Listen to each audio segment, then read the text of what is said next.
खुलुमबाय बे समाव बडलेण्ड इंखं टेलिभिजननि स्टुडियोआव आं मिथिका नार्जारी दिनै मोनाबिलिनि गाहाय रादाबफोराव दङ। चिराङाव हाग्रा बिफाननि गुलियाव सासे दंफां फालांगिरि जोखोम। पाटासिल आमबारियाव गिख्रंथाव अर खामनानै 60 निबो बांसिन नखरा सेवहांगार। आसाम आइजो आय'गा आजमलनि हेंथायै नटिस जारि खालामदों। काछाराव 60 एबा 70 कौटि रांनि निसा गोनां टेब्लेटजों लोगोसे साबा हमजादों। माजबादआव आरोबाव आयेन बेरेखा हाथियार बोखांदों। खाग्राबारि एबसुनि खुंगा 40थि बोसोरसालिया जथुमाया जागायबाय। मानास नेशनेल पार्कआव गान्दानि गाग्लोबनाय। तामिलनाडुनि मोनजि जिल्लायाव अखा बारहुंखा। भुपेन्द्र पाटेला नैथि खेबनि थाखाय गुजरातनि गिबि मन्त्रि मासियाव समबारखालि समायखिरा लागोन। दानिया फैदो आबुं रादाबाव।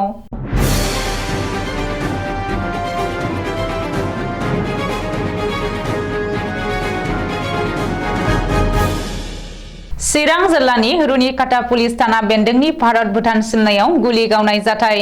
हाग्रा रैखाथि बिफाननि जवानफोरा थांनाय हराव गावदों बे गुलिखौ। खुंग्रिंआव जादों बे गुलि गावनाय जाथाया।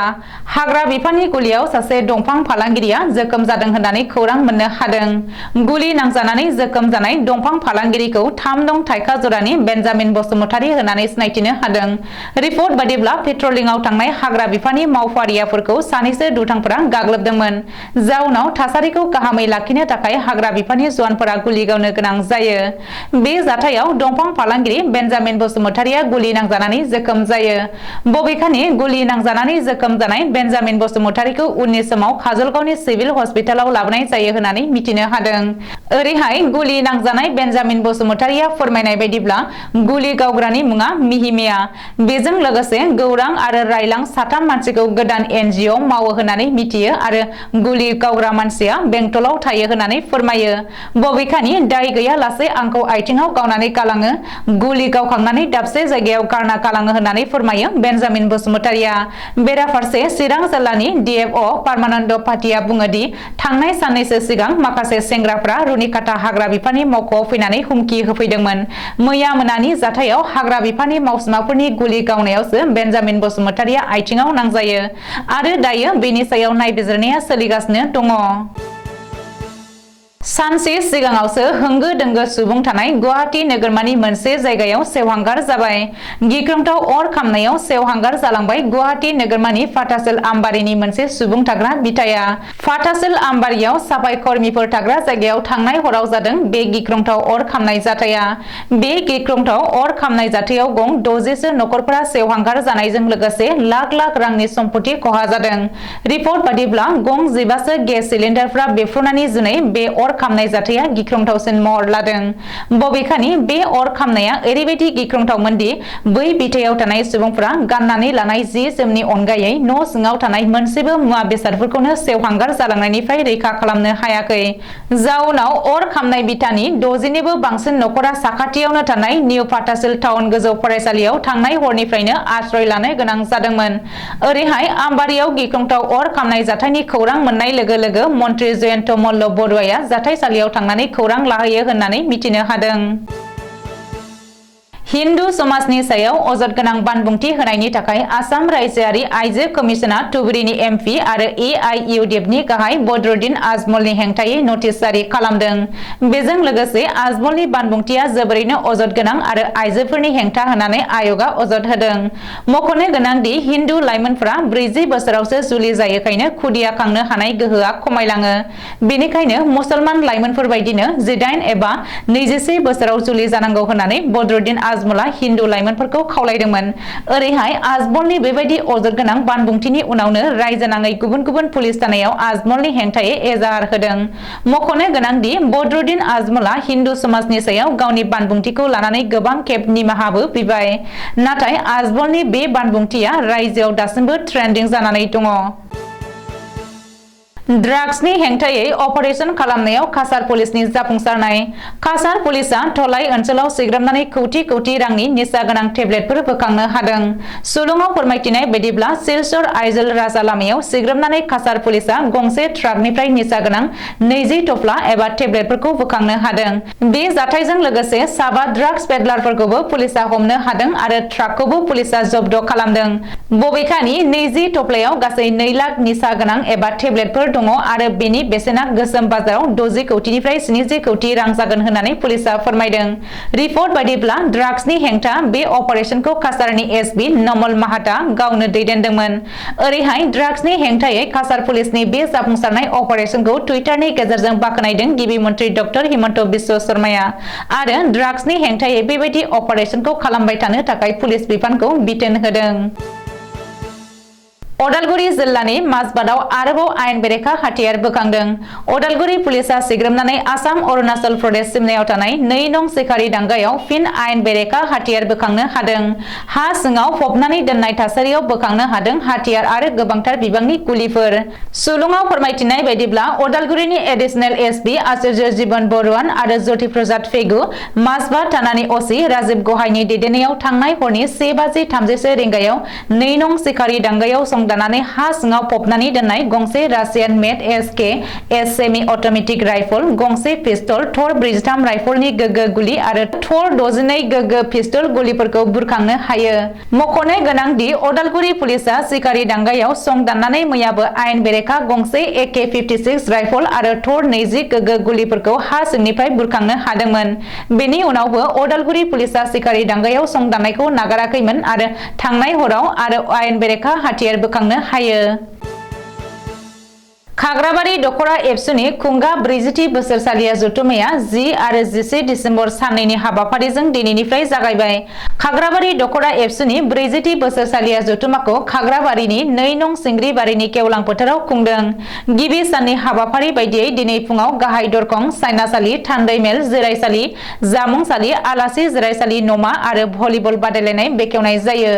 जोंनिसिम खौरां हरनाय बायदिब्ला खाग्राबारि दख'रा एबसुनि 40थि बोसोरसालिया जथुम्मानि हाबाफारि बायदियै दिनै रुंसारि बर्नबास दैमारि गोसोखां गाहाय दरखंखौ बेखेवो खाग्राबारि बाथौ गौथुमनि आफादगिरि लकिराम बर'आ। बेनि उनाव रुंसारि मेलाराम कसारी गोसोखां सायनासालिखौ बेखेवनानै होयो खाग्राबारि गुदि बर' थुनलाइ आफादनि गाहाय नेहाथारि मेहेरसा बर'आ। रुंसारि रबिराम कसारी गोसोखां थान्दैमेल नब्लांखौ बेखेवो खाग्राबारि एबसुनि गायसनगिरि आफादगिरि गिदियन दैमारिया आरो रुंसारि बास्राम बर' गोसोखां आलासि जिरायसालि न'माखौ बेखेवनानै होयो खाग्राबारि आबोबनि बारग' आफादगिरि सोमश्री दैमारिया। रुंसारि गाब्रिएल दैमारि गोसोखां जामुंसालिखौ बेखेवनानै होयो खाग्राबारि आबोबनि आफादगिरि मन्जु दैमारिया। बेनि उनाव मुंख्लं भुपेन चन्द्र बर' गोसोखां बुलुर एबा भलिबल बादायलायनायखौ बेखेवनानै होयो खाग्राबारि एबसुनि बारग' आफादगिरि फनुज कुमार बर'आ। मख'नो गोनांदि बेलासियाव उदालगुरि जिल्ला एबसुनि सोलोंथाइ नेहाथारि बिकास बड'साया बेखेवनाय सोलोंथायारि सावरायमेलाव जिउ राहा आरो गोग्गो समाज दानायाव सोलोंथाइनि गोनांथि बे आयदायाव फुंखा सुबुं महरै बाहागो लायो नाग्रिजुलि गोसोखां खोन्दोनि बिडिअ चरण नार्जारि आरो नर्थ इस्ट फाउन्डेसननि मासिगिरि रन्जन कुमार बरुवाया। बबेखानि दिनै हरनि समसिम थान्दैमेल देंखोमु 1-2-3 बादायलायनाय हाबाफारिया सोलिगोन। मानास नेशनेल पार्कआव गिख्रंथाव जाथाय। सनिबार खालि फुंनि समाव हाग्रा बिफाननि मावफारियाफोरनि गारिखौ हाग्रानि गान्दाया हरखाबै गाग्लोबदों एबा होसोदों। माहारियारि मानास हाग्रामायाव हाग्रा बिफाननि गारि फारसे गोख्रै होसोदों मासे गेदेर गान्दाया। बेसेनगोसा जिउखौ रैखा खालामनो हाखु दाखु नाजानायाव गारियाव थानाय सुबुंनि केमेरायाव सेबखांजायो बे नुथाया। बे जाथाया हायुङारि मानास हाग्रामानि बासबारि रेन्जआव जादों। खाफाला मोजां बे जाथायाव रावनिबो जिउ खहा जायाखै। नाथायब्ला जुदि फिसा गारि जायोमोनब्ला गान्दाया गाज्रियैनो खहा खालामनो हागौमोन। खोला भारतनि तामिलनाडु आरो अन्ध्र प्रदेशआव गोबां अखा आरो बारहुंखा।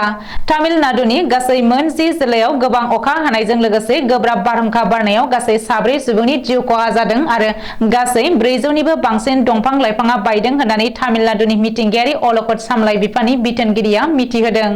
बेनि अनगायैबो चेन्नाइ बिरखं गाथोनाव बिरखंनि सिबिथायखौ दोनथ'नो गोनां जादों। मख'नो गोनांदि तामिलनाडु सोरखारा मोनथाम जिल्ला फारियै चेंगालपाटु, विल्लुपुराम आरो कान्टिपुरामाव रेड एलार्ट फोसावदोंमोन आरो मोनद' जिल्लायाव येलो एलार्ट फोसावदोंमोन।